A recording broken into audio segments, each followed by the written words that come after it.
What's up?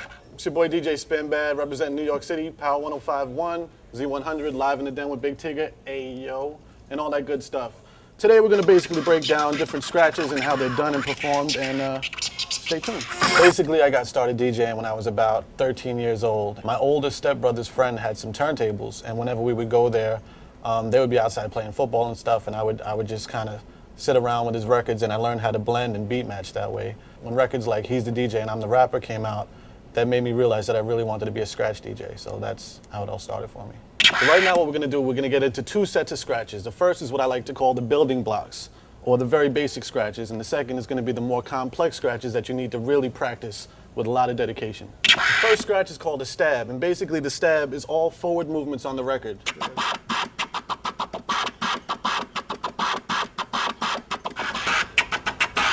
That's called a stab.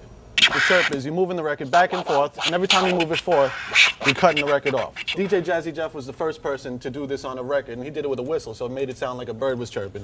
And what a chirp basically is a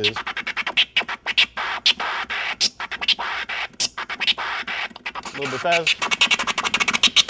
That's pretty much what a chirp is. Another scratch is called a tear, and basically that's when you move the record back and forth, but you kind of pull it back in two segments, so it's like.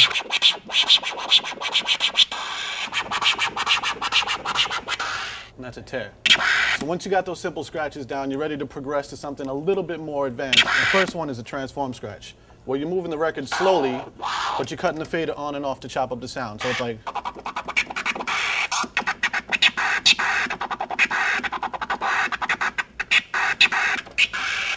That's called transforming. All right, the next scratch is called a flare, and basically a flare, you're moving the record back and forth, but you're cutting the sound off in between. So it's a.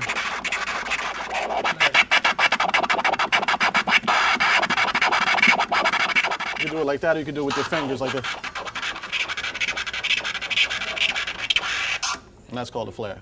The last scratch is called a crab, and basically it's called a crab because you're using your three fingers to move the fader in, and your thumb is a spring. So basically what it is.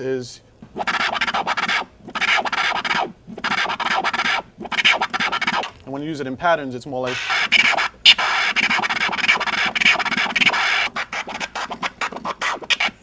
So I'd like to thank y'all for tuning in to Pepsi Smash on Yahoo and learning how to scratch with me, DJ Spinbad. I hope you take all the tools that you learned and develop them, learn how to scratch, and hopefully bring something to this DJ culture. Peace.